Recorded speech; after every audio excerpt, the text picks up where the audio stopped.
Willow, please tell us your full name. My full name is Albert Marquez, When were you, what's your date of birth? June 10, 1938. What were your parents' names? My mother was Rosario Acosta. My father was Antonio Maria Marquez. And your grandfather's name? I don't remember my Manuel. Manuel. Marquez. Yes, Manuel Marquez. And both were Manueles. Where were you born?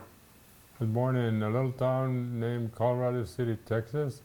It's west of Abilene, which is west of Dallas. Tell me a little bit about where your family was from in Mexico. My dad was from the state of Jalisco, close to Guadalajara. And my mother was from a little town called Saucillo, which is Chihuahua, which is northern Mexico. And what's interesting is they both emigrated to the States, to the United States, independently. That is, they left at different times and they met over here and married over here. How did they meet? I'm not sure. My mother worked around Colorado City.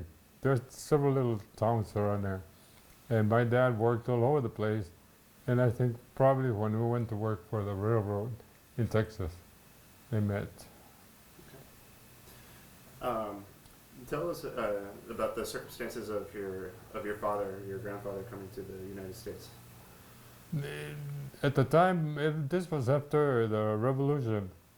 After it was a very unsettled time, and remnants of the army, which is Villa's army, they were scattered all over the place, and they were banded together, and they basically were attacking farms and ranches and things like that. And one time, while my dad was out either gathering wood or going for supplies or something, the ranch was attacked by these soldiers or ex-soldiers, and my uncle left about the same time to go warn him not to come home, and they attacked the ranch, and they held him off until they ran out of ammunition, and then they were killed. My grandfather was killed. And soon after that, my dad was in his teens, and he decided to come to the United States. Do you know approximately when this attack occurred? It had to be 17 or so, because the revolution was in 1910, and it went, of course, for several years. And then after it ended, that the soldiers were just, or the ex-soldiers were just going around doing this kind of stuff. So it had to be around 1915, 1917. Where was this ranch located? Close to Guadalajara, in Jalisco. And I don't remember the name of the town, but the ranch was South de los Barques. It had the name. And after that, my grandmother lost the property. Tell me about the first home that you remember living in. The first was had to be in El Paso. One of the things that my dad, to his dying day, dreamed of going back to Mexico. He was over here just to work, just to make a living, and going back to Mexico.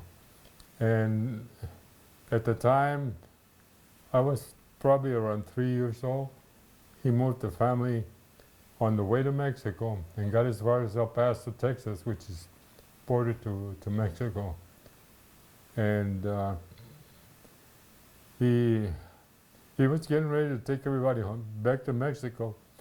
My older brothers, who were 10 and 13 years older than I am, they were teens at the time, they decided they really didn't belong in Mexico. So they said, we're not going. My mother said, if they're not going, I'm not going. So we wound up in El Paso. First home that I remember. What are your siblings' names? My oldest brother was Manuel. The next one next to him is Antonio. My older sister is Ana Maria, and I'm Alberto. What was the day-to-day life like in El Paso? I went to a small school called Aoi. My brothers, the only ones that they graduated from high school actually was myself. It was a time that they had to work. Mm-hmm. My middle brother was an iceman. Excuse He delivered ice. That's when people still had ice boxes. Uh-huh. And I don't remember what my older brother did, but it was kind of poor neighborhood. We lived in it was actually a tenement building. Mhm. Had to be 15, 20 apartments, and it was just no inside plumbing, bathroom at the end of the tenement. Mhm. So it was, to me, I don't remember that we were poor, although thinking back, yes. But it was calm time. I would play.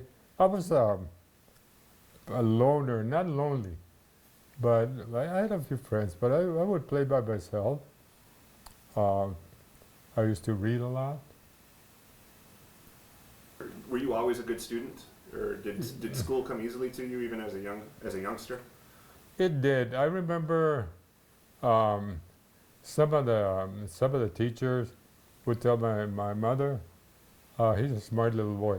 One of the things that I think about people, that if you tell somebody that they're good looking, that they're smart, that they're important, they start acting that way. And school really came kind of easy for me. I was double promoted. That is, I skipped a grade very young, and I enjoyed school. Mm-hmm. What was your favorite? What was your favorite class in grade school? I think altogether, probably math. No. I always liked math. I do remember struggling in the early years, and somewhere it clicked, and it just math was easy. I enjoyed it. How important was religion and your faith growing up in your family?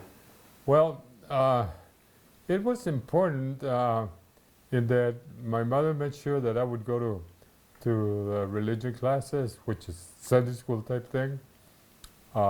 Made sure that I was instructed, but it wasn't never, at least in our family, that we were forced or obligated or had to go to church. Mm-hmm. But it was kind of part of our life. Okay. What did you see yourself doing? What did you want to be when you were a little boy? Well, I think back when I was growing up, and in the neighborhood, there were very few professionals. That is, no engineers, no electricians, no. Are kind of people that we would look up to. What jobs would I like to do? And then I used to think, truck driver was interesting, maybe a postman. Mm-hmm. But there was really nobody that I could say was a model for me. What was interesting is when I started junior high, somewhere along the line, when we would fill out the classes for the following semester, Mm-hmm. there was a box, college route or general. I always checked out the college, and for some reason I knew I was going to go to college. And again, somewhere along the line, I decided I wanted to be an engineer. I have no idea where that came from. And you don't remember what inspired you or what made you think of I that? really don't. Maybe it was teachers talking about it. Maybe I'm not sure. Okay. But I do remember that I wanted to be a civil engineer. I thought Mm. so. That was what I was going to be. When did you graduate high school? It was 1956. I Yeah. was 17 years old. Where did you graduate in your class? I was valedictorian. Okay. I was first in my class. What was the name of your high school? James Bowie High School. We always knew it as Bowie High School. Tell us how you met Wella. Well, it was interesting because it had to do with part of our religious upbringing. We belonged to a group. There were several kind of groups, clubs in the neighborhood, and somebody organized a moonlight picnic, and we, as our group went, Susana with her group, I don't remember what group you belonged to, but anyway, so there were several groups, and we met over there. And I think what caught her eye, I was wearing my tennis sweater. I lettered in tennis. It was a white, shark white with a B. And well, the rest is history. And she wound up, I gave her my sweater. At that school, it was in a neighborhood that not very many people played tennis, and it was considered a sissy sport. And of course, I had my racket with me, and very often I get chased home from some of the guys at the other neighborhoods.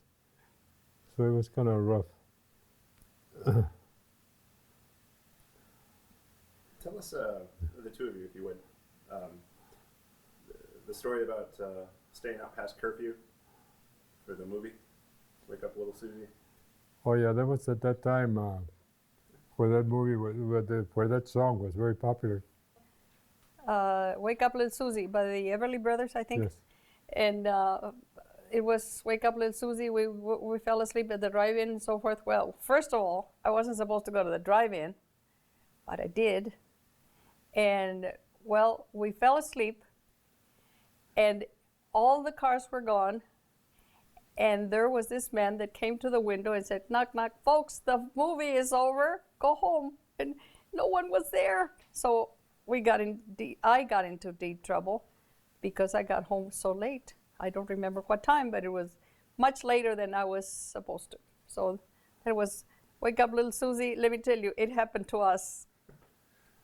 Have the two of you ever finished a movie without falling asleep? Oh yeah. When we were younger, much younger. Now it takes us 3 times.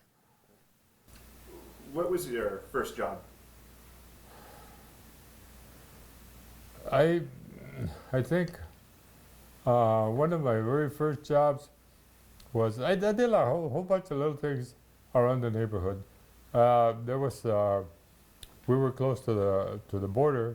There were a lot of traffic going to Mexico, to Juarez, and people would park their cars in parking lots, and I would go over there and help park cars. But that was just kind of little jobs. I one summer I helped How old my. were you when you were parking cars? I had to be 10, 11, 12. I'm very young. And one summer I helped my brother at his job. He was a washing machine repairman, and I spent some time with him in the shop. But my very first job that I can remember, I became a elevator operator at one of the hotels. I was 14 years old at night. Do you remember the name of the hotel? It was Cortez Hotel. And it was interesting because at the time they had those manual elevators that you had to turn on and off. And so I spent a few days doing that. And again, this was at night, so uh, I had to learn to stay awake all night long. And what was interesting, a few days, few weeks into that job, the night bellman was fired for doing some stuff. So they had me become a bellboy. I became a bellboy at 14 years old. And it was interesting because people would order drinks and things like that, and I'd go to the bar, pick up the drinks. I mean, nobody questioned I was wearing my bellboy uniform. So there I'd go with beer or drinks or whatever up to the rooms. Mm-hmm. And of course, nobody ever trained me what to do, what not to do. One time, one of the guests, as they were leaving, told me to get their car. And to me, get the car meant physically going to the parking lot, driving the car back. So after I got back, there were a bunch of people waiting there, and the manager was waiting for me. He said, "You don't do that. You call over there and tell them to send the car." Well, I learned. Right. And I remember one time, I was in high school, of course, and I was in ROTC, and I was wearing my uniform. And I went to the store to buy beer, and they sold it to me. I had to be 16 or so. And I didn't think that was unusual. So there are a lot of opportunities to get into trouble.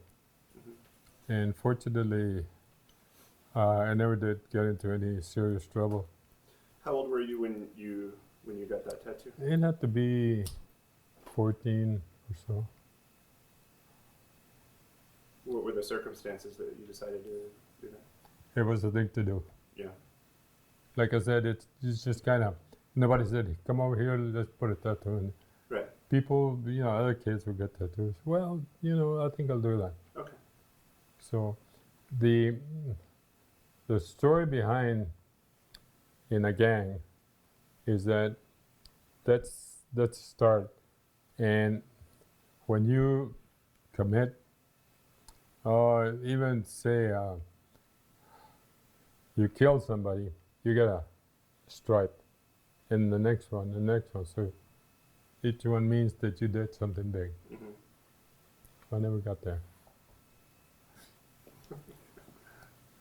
That's a story that not a lot of people know. No. So I'm glad you shared it. What were some of the other things we were talking about during the break? Well, the other jobs, another job was at a department store in El Paso, and there was a very popular. The name of the store was popular place for young people to get employment, and I started as a rapper, which means not singing, rapping stuff, Mm. the merchandise that people bought.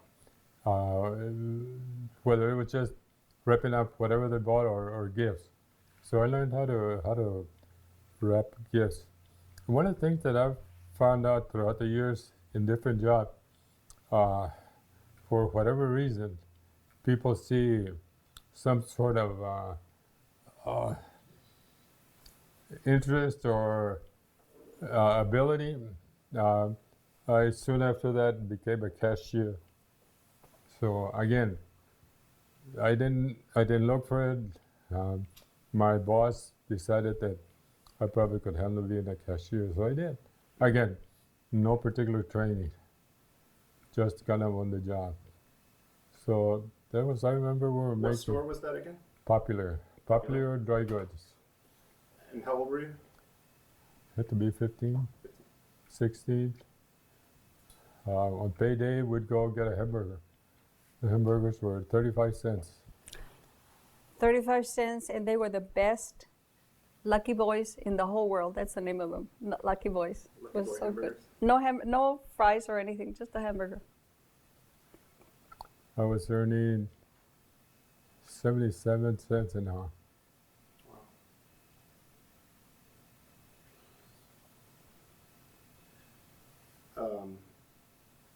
I'm going to bounce around a little bit. Sure. What? How did you know that you were a good couple for each other, or a good match? And how did you decide to get married, or when did you know you wanted to? I prayed for him. I prayed when I was about 15, 16.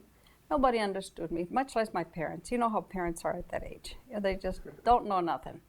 So I prayed for a friend. And the good Lord presented him to me when I was 16. And there he is. One of the stories that I tell is that I met this man. I mean, the guy did not even have a high school diploma. I mean, I made him who he is. And the reason is because we were juniors in high school, that he didn't have a high school diploma. So anyway, that's my story. But we met at the Moonlight Picnic, like he said. And we went to two different schools, and we happened to graduate at on the same day. But leading up to it, she was very involved in my activities, my school activities. So she knew a lot of my friends, well, all of my friends. And he was vice president of the school, and he was major in the ROTC, and he was in student council. He was in just about everything that you can, national honor and so forth. So he had a lot of activities. So I went with him to all of his. He went to all of mine also. So we had a nice relationship during our last year in high school, you know, as juniors and seniors. graduated in 56. And so, did you go to college right after high school? I started college right out of high school, and one of the things that I recall and I regret from my school is that I didn't get better training, better support in what to do, what not to do. I thought I was very smart, and so I started college, and I played around for about a year and a half, and I really wasn't ready for school because I enjoyed school too much to study, and I dropped out. And if I hadn't dropped out, I would have been kicked out. And so, What college were you going to? it was called Texas Western College, which later became University of Texas, UTEP, University of Texas at El Paso. And so I dropped out. Soon after we got married, I started working at White Sands Special Range, started having children.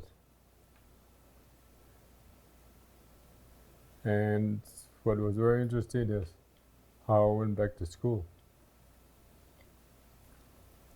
How did that happen? I want to discuss. I know that you had a dream, but I also heard somewhere that you both had a similar dream about the same time. Is that true, or is it? Well, what happened was I used to work at White Sands. They had a crazy schedule that I could go to. When did you start that job at White Sands? 1958. And what was your job title there? Missile tracker. I photographed missile firing. And I used to read a lot. What a friend of mine calls brain rot or something like that. I mean, you know, novels, stuff like that. Anyway, I guess school never really left completely my mind. One day, I had a dream that I was in school. I mean, there I was, my school books. I was at the college, and then I woke up. It was time to go to work, and I almost cried. So I got ready, left. That morning, after he had left for work, I was reading the paper, and it turned out that the following day was going to be the last day of late registration for UTEP. And I kept thinking, we had never talked about it. I kept thinking, you know, it would be so nice if he could go back to school. And so at night, he came home, and I said, you know, what about registering for school? And he said, he told me about his dream. And I mean, it was really shocking to us that we would have the same thought. We hadn't even thought about it. Now, we really believe that God speaks to us in different ways. Speaks to us through people, speaks to us through getting a 2x4 and say, pay attention, people, you really need to go to school. So then that's when it started. So then he started night school, and the rest is history. How many children did you have when you had this dream, Willow? 7 children. Seven when you had the dream. That's right. Yes, 7 children. How old was your oldest? 6. 6, and Patty had just been born. She was 3 months old. No, actually she was 4 months old because she was born in September. So, and this was in January. So he started night school in January. I went to school 4 nights a week. I would go to work and come back in the evening, grab a bite, go to school, say hi to the kids, and go to school. Come back. By the time I got back, they were all be in bed, asleep. Yeah, What they time do would you sleep. get back from school? 9, 10, it just depends. And what time did you have to get up for work? Depending again on the schedules. We had a schedule because of the missile firing. We had to cover so many hours before a firing. So if they scheduled a missile at say 8 o'clock in the morning, we had to be there at least 2 hours before that, which was 6, which meant that we had to travel an hour to get there. So it means that I would have to leave home at 5, and so get up before that to get ready. Every once in a while, we'd go in at 3 o'clock in the morning or midnight or 3 o'clock in the afternoon. We worked on a Hawk, it was an anti-aircraft missile. They called it Hawk because it was homing all the way killer. Air to ground, ground to ground. There were Talos was one. Honest John was another one. Lacrosse was another one. The Nikes, Nike Ajax, Nike Hercules, and they were working on another one, anti-missile Nike. I can't remember. It was a Nike something, and super fast, super fast. They worked on a lunar escape module there at White Sands. So when they would fire the missile and then they'd fire the escape module, we would track it. We would track. There was somebody was doing super high parachutes off a balloon. I don't remember how high it was, but it was a speck up there. We would follow the guy down. Wow. Every once in a while, they would fire a missile from Utah to White Sands at night. And we would use Polaroid film, Polaroid cameras, just to record the entry, because we couldn't see it. Mm-hmm. So when the missile would re-enter, it would leave a streak. And hopefully we would record that so that they could really triangulate where it landed so they could find it. Tell us about the last 2 years. So you finished all your prereqs in '68, Yes. and then you had a very important decision to make. That's right. Yeah. So we talked and prayed and talked some more, and we decided that we had to. I couldn't stop.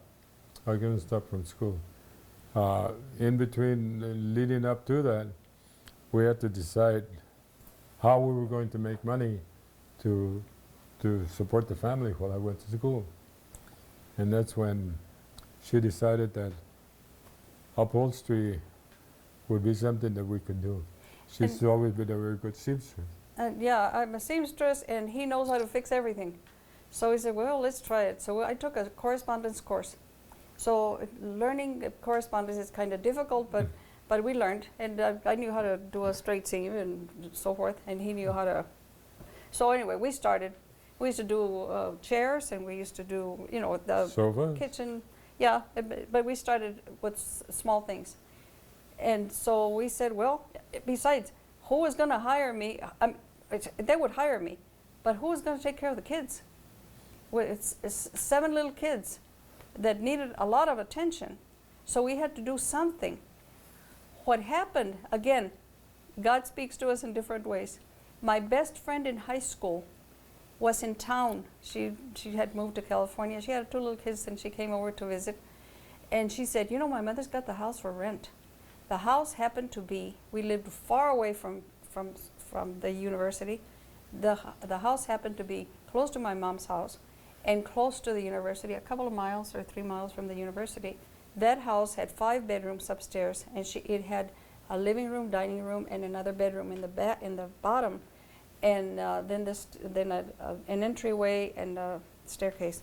So it was perfect to have the upholstery there. So we set up shop there.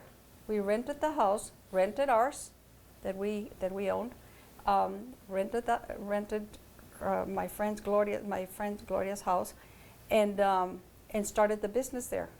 I mean, we were just whatever came by. I used to go door to door and say, and that's when housewives or people were at home. Mm-hmm. And I would go into the nicer neighborhoods, and I would say, my husband and I have just started an upholstery shop. If you ever need anything, here's my card. And then I started walking away, and every once in a while they would say, hey, just a minute, could you give us an estimate? So, I mean, I was right there. Right. So that's the way we did our advertising. And our little cards, that we never advertised or anything. So anyway, so now he quits his job. No health insurance, no savings other than that little bit of money that they gave us, and so forth.